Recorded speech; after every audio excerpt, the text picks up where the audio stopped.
minutes. We're going to bring in Orioles broadcaster Kevin Brown here into the show. Kevin, you got us? Hey guys, how are you? Hey, good. How are you doing? Down at FAU for tonight, right? I am in beautiful Boca Raton, which has often been called the Syracuse of Florida. So I'm sure similar weather patterns for you guys up there. Well, Syracuse did end up playing in the Boca Raton Bowl this past fall, so I guess that's only poetry that it's called the Syracuse of the South. But that's pretty funny. No, the weather's all right now. It's been a little cold these last couple games, but this last weekend was some record-breaking temperatures. Yeah. It is, I think, a non-record-breaking 70 degrees out here right now. 76, in fact, right here. He's just making us jealous. Nice little vacation. Here's the thing about the Boca Raton Bowl, guys. I don't think you should reference that game. As far as Syracuse people are concerned, I think the Boca Raton Bowl never actually happened. You're definitely not wrong. That's a good point. First ever shutout in bowl history for Syracuse. Probably not one that they'll revisit, but Syracuse football is on the rise. Yeah, my cousin Fran Brown. Very excited about him. We're not actually related, but oh my gosh, I'm excited. Look, there's a little juice in the program for the first time in a long time. I think Dino Babers had some good seasons, but consistency, right? You guys are talking about consistency with the basketball team. Look, your good's got to be good, so your great can be great.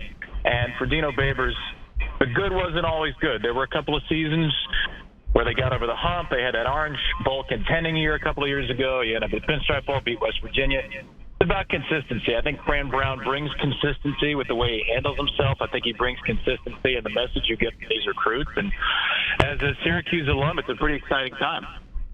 It is for sure, and I think hopefully an exciting product to watch here in the next few years. We'll see what transpires, but also just seeing Fran Brown in the community. There's a video of him picking up trash after one of the women's basketball games, I believe. He joined a fraternity pickup football game. I saw that. I love that. Yes. Well, Kevin, you're making me laugh already when you brought up your cousin Fran Brown. I wanted to, kind of switch to the Orioles side of things real quick. First of all, my dad has been a big Orioles fan since the 70s.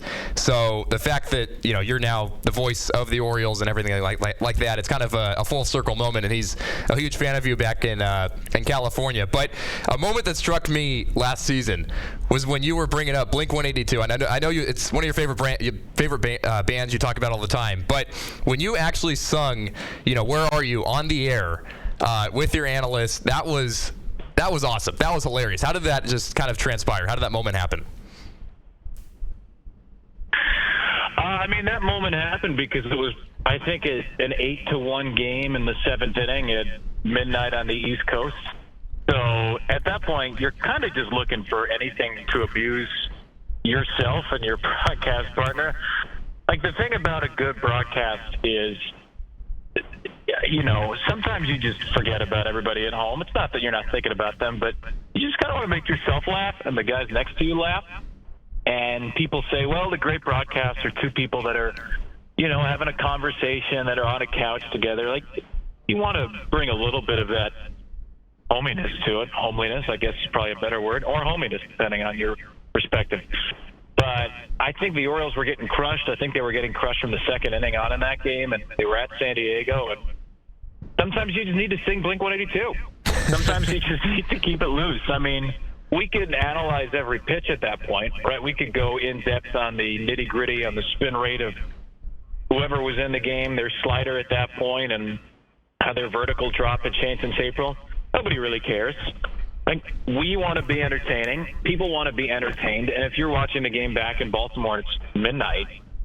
What do you have to latch onto? Let's have some fun. So Ryan Mountcastle is batting, and I look at the Giants scoreboard, and I see Ryan Mountcastle has I Miss You by Blink-182 as a favorite karaoke song, which I did not know. So he flies out, and then the stadium DJ starts playing I Miss You. And I said, oh, that's funny. They just played I Miss You by Blink-182. They said that was one of his favorite songs. And Ben McDonald is my analyst. Ben is a fabulous guy, and he's from Baton Rouge. He went to LSU. He lives down there. He hunts. He has a ranch. Like, he leans into the whole I'm from Louisiana thing, but he is a really, really, really well-researched, well-seasoned, thoughtful guy. But he doesn't listen to, let's say, a lot of pop-punk music. So he goes, who's Blink-182? And then, it's midnight on the East Coast. It's an 8-1 game. It's time to break out a Tom DeLonge impression.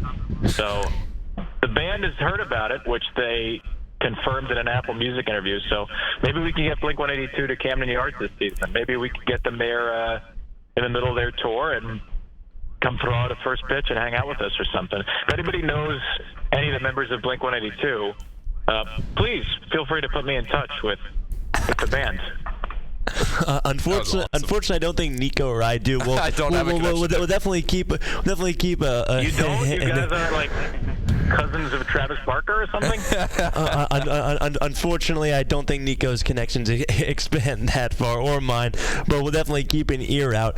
Kevin, I'm sure we could talk baseball with you this entire afternoon. But some big news on the baseball front, especially for your Orioles. Just this last month, it was announced that the Angelos family is selling the team, and a new ownership group is coming in for Baltimore, and coming in at a time when there's so many top prospects in the organization. How excited are you for the upcoming season of Orioles baseball and the seasons to come? Because there's a lot of hype around Baltimore right now. Yeah, it's an incredibly exciting time for a lot of reasons. Obviously, we don't know what the ownership change is going to bring yet, but I think John and his family left the team in an amazing area for growth.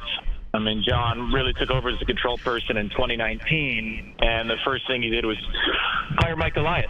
And the best thing John's done is hire Mike Elias, and the next best thing he's done is just let Mike Elias do what he does, right? People always want an owner that hires good people and then lets the good people operate. And John's done that. Mike has been able to build out his staff, his analytics team, his coaching staff at a really high level. So this thing is sustainable, right? It's not just about being good. It's about being sustainable. There's a sustainable minor league program. There's a new Dominican academy. There's a renewed focus on international signing, on player development, on coaching in the minor leagues.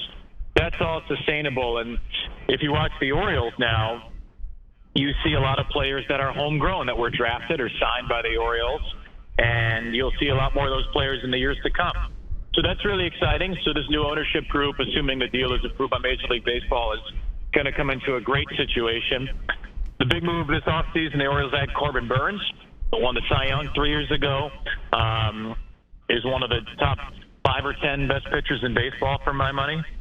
There was a little bit of down news today, first day of spring training. Tom Radish, who was the Orioles' ace last year, has a right UCL sprain. That's not a tear. That doesn't automatically mean Tommy John. He'll be on the throwing program, and hopefully he'll respond well to that, but it is a setback.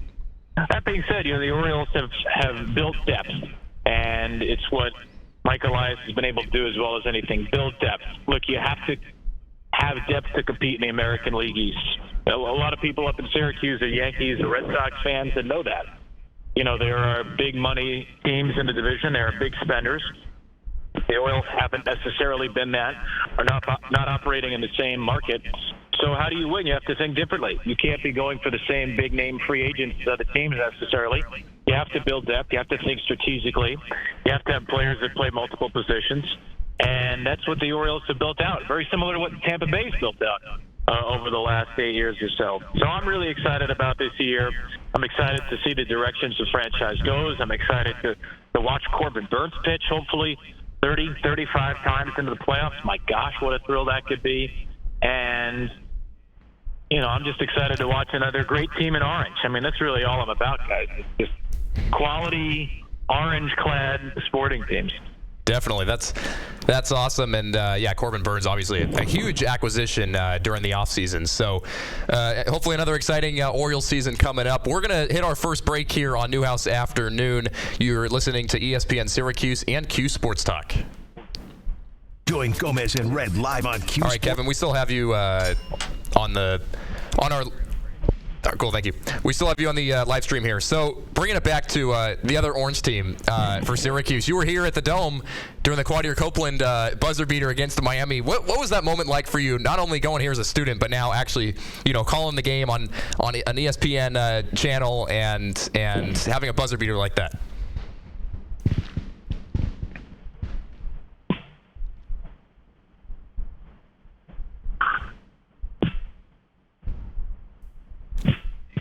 way it's on the phone, I don't think you guys can talk to it during the break. Oh, okay. I see. Yeah, because his audio would hypothetically, he would be hearing you through the radio. Okay, that makes sense. Oops. Oh well, that was a good time to break anyway. Where are you? Where are you? I'm so sorry. The song worked itself into this moment, didn't it?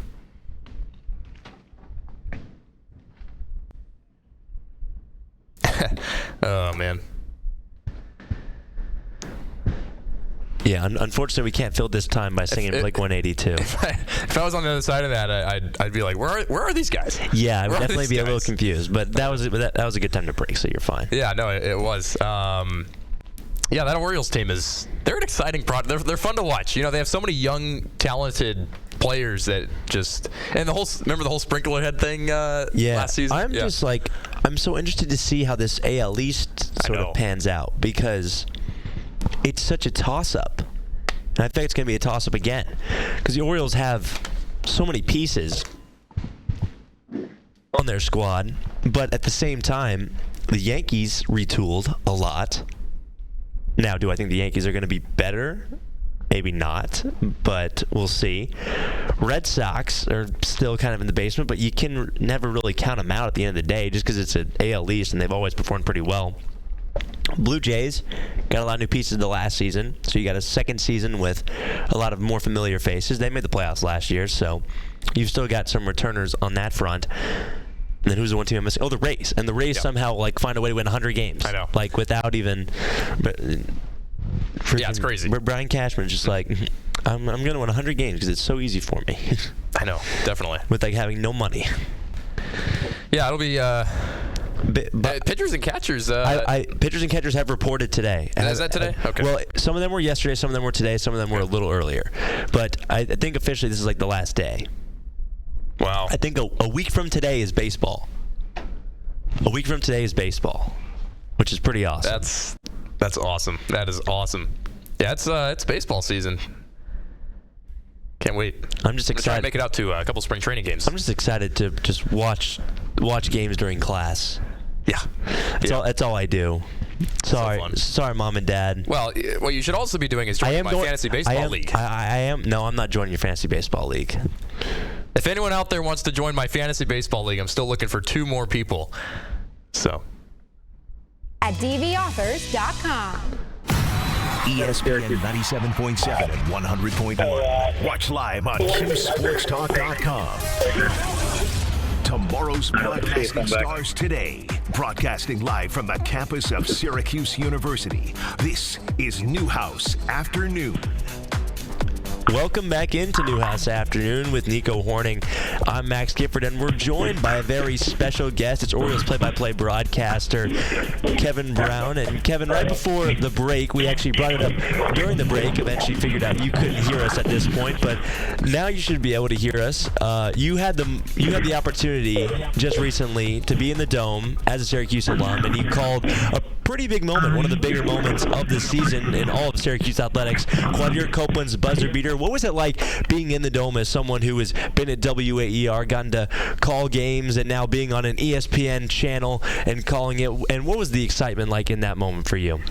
It was a special day. It really was. You know, there is an objectivity that you gain when you work for a national network. And I know people probably that are Miami fans watching don't think it, but you know, we're doing the game. I'm not rooting for Syracuse. I'm not rooting for Miami. I'm rooting for a good, close game. So I was thrilled because I got a great game and a close game, and I could bet a buzzer beater either way. But on a personal side, it is special to go back to a place you have so many wonderful memories.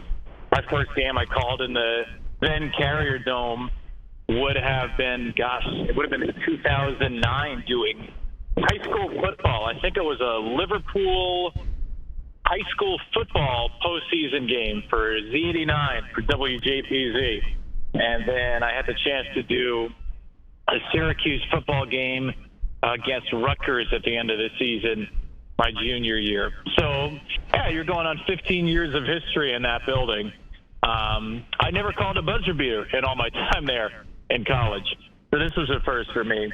But what made it really special is that I got to call the game with Eric Devendorf, one of the great scorers in Syracuse history. And it's funny how that worked out. So Friday, I'm up in Syracuse. I had a game in Memphis. I flew to Syracuse in the morning and was there around noon. Corey Alexander was my partner on the game. Corey does a lot of games for ESPN and the ACC, and Corey was coming from the Richmond area Friday night. And at that point, there was some weather in his area, and he was having travel issues. We found out about 6 o'clock. So about 7:30, 8 o'clock, we find out Corey's not able to make it, and it's a noon game. So you need somebody who's local, you need somebody who's not going to have weather issues, and you need somebody quick. So Eric Devendorf had done a couple of games on ESPN Plus, and he gets the call because he's around. He's done a little bit of work. He's never done a network game before. So he calls me, and I figure, boy, this guy's going to be really nervous. I mean, this is a big step up. This is his first network game. Then he says, yeah, I've talked to Matt Park, who does the Syracuse games. I got his charts. I talked to Corey. I'm going to go to the Syracuse film session tomorrow and get the scouting report. I said, all right, well, I'll send you my notes, too. And I show up Saturday, and I figure he's probably going to be nervous. And he goes, I'm good. I've done my homework. I got the notes. He's as calm as can be. I mean, this guy, it's like he's done network games for years. And really, from the opening moments, we had a good back and forth. He was engaging. He was concise. He didn't over-talk. I thought he did a terrific job, especially for somebody who had never done a network game before. But also, here's Eric Devendorf with a deep history at Syracuse, with certainly a deep history in late-game situations. And he's sitting next to me when Quadir Copeland hits a buzzer beater from a shot where Devo took God knows how many threes. I mean, it was almost more special to have him there filling in. As much as I love Corey and love working with Corey, it was really kind of kismet to have Eric Devendorf there for a buzzer-beating Syracuse shot. That was a special moment. Anytime you get a buzzer beater nationally is always a special moment, but to have it in a place where I have so many memories and really grew up learning how to do what I do, that made it extra special. Definitely. I was going to ask you actually about Devendorf and that whole experience, and you just gave us a great breakdown right there. I know you got to go to shoot around here in a minute, so jump off whenever you need to do your thing. But kind of bringing it back to the Syracuse days and your extracurricular work that you put in here, how has that shaped you into the broadcaster you are now? Well, it's how I learned how to do this, really. There are a lot of people that had some kind of a high school broadcasting program, AV club, morning announcements, whatever. I didn't have any of that. I didn't have any broadcasting experience whatsoever before I showed up at Syracuse. And it's really how I, learned to become a broadcaster, was by doing games, but not just doing games at AR and doing games at Z89, by going to Baldwinsville High School or Cicero North Syracuse or Jamesville DeWitt, getting a little $10 recorder I probably bought at CVS, going and sitting in the back of the stands, grabbing a program, not even knowing the names of the players, having lacrosse games where there wasn't even a program, and I would just make up the names of the players. I'd say, here's John Mayer in front of the cage. Back to Dave Matthews at the exposition. Up top to Jack Johnson, who bounces a shot in. And you just, you learn to fail, and then you learn to fail a little less. And what really made Syracuse special for me, the people. Learning from the upperclassmen, learning from my peers, being in a competitive environment where there were 12 people that wanted to do this as badly as I wanted to do it, and getting to share time with them, and not just getting to have that competitive spirit, but getting to do it in the name of friendship, people who are still some of my closest friends from college today. And then there's the Syracuse fraternity, right? I got hired by Jason Benetti right out of college to do AAA baseball. And Jason Benetti has only become one of the finest broadcasters on the planet. So how lucky was I there? But I was the Syracuse guy, and he was the Syracuse guy, and he was looking for somebody in Syracuse. Yep. And away we went. And for Bill Roth to reach out, and Bill to become a friend, Ian Eagle to become a friend, and Sean McDonough. Just how lucky am I that I got to be at a place that means so much to so many people who are willing to give back, who are willing to give feedback, who are willing to listen to tapes, who are willing to be there when you need them, whether it has to do with broadcasting or not. And among all else, Syracuse is a special place for the people, and it's a special place not even just for the classes and the professors, but for learning how to do it outside of class, for the competitive mindset of your peers. You had to be great. You had to be great, or somebody else was going to step up and be great. And then when you tried to figure out how to do it, you had a lot of helping hands to guide you along the way. So it'll always be a special place to me, and I hope that I can be able to give back to the folks there in some way. Kind of arrogant to say that, right? If you put yourself on a pedestal, which I never want to do, but I do hope that, in the future I can become that for some people. It means a lot to me, and it always will. Kevin, it means a lot to us that you hopped on this call today. We really cannot thank you enough. We'll leave you with one more question. We ask this to every guest we've had on. If you could go back and talk to your 20-year-old self, what advice would you give yourself, as an aspiring broadcaster, to guys that are similar like us that are trying to really break through in this industry? You have an amazing gig right now, and just going back and looking back on your career, what advice would you give your younger self? Oh gosh. Where do I start? Drop the Long Island accent would probably be the first thing. My gosh, it was heinous. It's not Alaska, it's Alaska. It's not Mario, it's Mario. For God's sake, learn how to speak, 20-year-old Kevin. That's probably where I would start. I'd have a lot to say after that, but just don't sound like a buffoon would be where I would go with this. Oh, that's awesome. Well, Kevin, thank you so much. You've been a big help to us, and looking forward to seeing you again here soon at Syracuse. And best of luck this season. We really appreciate you jumping on today. Thank you, guys. Thanks for having me. Yes, of course. That was Kevin Brown, the play-by-play broadcaster for the Baltimore Orioles, and now doing some college basketball work with ESPN. Just a great Syracuse alum, not too far long ago either. So great to have Kevin here with us today. We're going to take a break here on Newhouse Afternoon. When we come back, Grant Napier joins us, the former Sacramento Kings broadcaster. You're listening to Newhouse Afternoon with Nico Horning, Max Gifford on ESPN Syracuse and Q Sports Talk.